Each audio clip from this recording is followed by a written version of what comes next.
broken rod is a defense against the gun holdup from behind. The word rod signifies the gun itself. The word broken signifies the elbow break we will use against the opponent's arm. Let's take a look.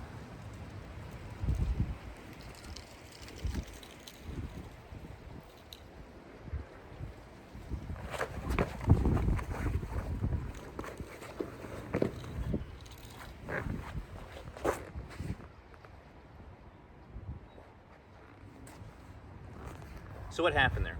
Well, you're being held up from behind.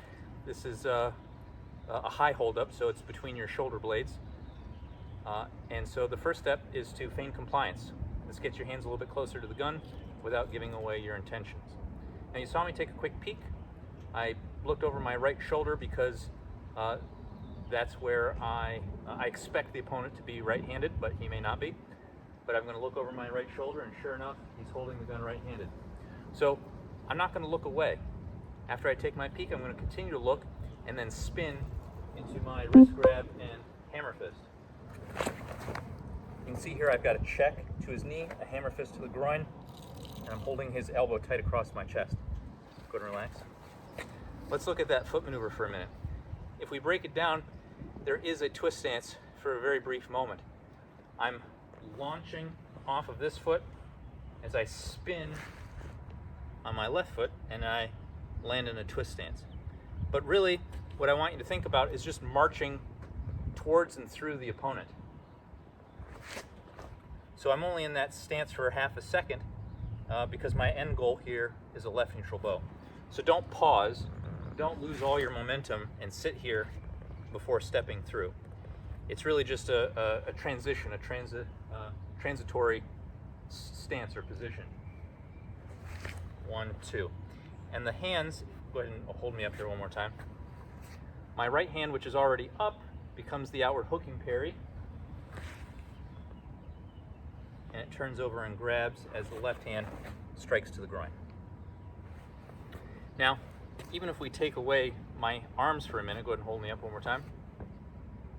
You can see that he's pressing the gun into my back, and as I step, I'm pressing towards him, and that pressing plus rotating gets me out of the line of fire. So I don't even have to rely on my arms for that aspect, but I do need my hands up to ultimately get control of his arm. So I feign compliance, I take my peek, spin and strike.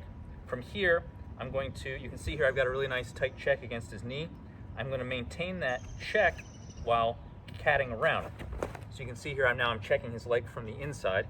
I'm only after I complete that step will I grab his wrist with two hands, pivoting away to a reverse bow to then break his elbow over my shoulder. I'll turn back to a side horse stance with an outward elbow to the rib cage before delivering an arm bar to control him. Now ideally, if I can get this hand to touch the ground, that would be ideal. There we go. From there, I kept upward pressure on his wrist and downward pressure on his elbow using my abdomen. Let's rotate here 90 degrees.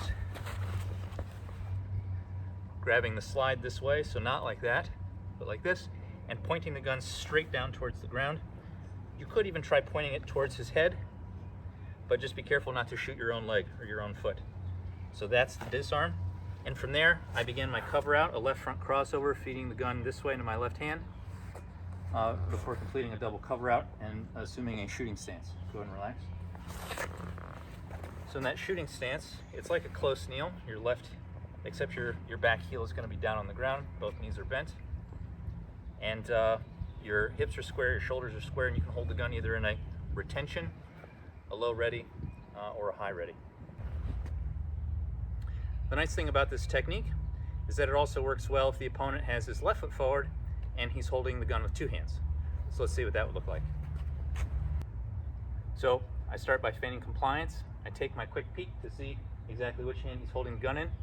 I confirm it is his right hand, so I'll go ahead and do broken rod on the right side. Spin, step, and hammer fist to the groin. I'm already on the inside, but I can adjust if I need to here for the over-the-shoulder elbow break. Turning back with the elbow to the ribs, arm bar, disarm, and cover out. Let's see the move one more time. And I can't stress the importance of keeping his elbow tight across your chest.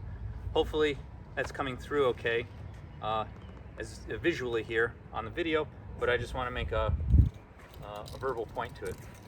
So I take my peek, I feign compliance. I take my peek, I have my spin, my grab, my step, and my hammer fist. This is really important. Don't let his elbow get bent, and don't let him turn to you. This makes the fight for the gun a lot harder. He can end up shooting your leg or your body. So it's really important that you are winning this battle. You can even use your elbow against his hip and your knee against his knee, and your chest is tight against his elbow. Now, of course, the hammer fist to the groin, 2 or 3 of those is really going to help out as well. But that's really the important part. So there you have it for Broken Rod.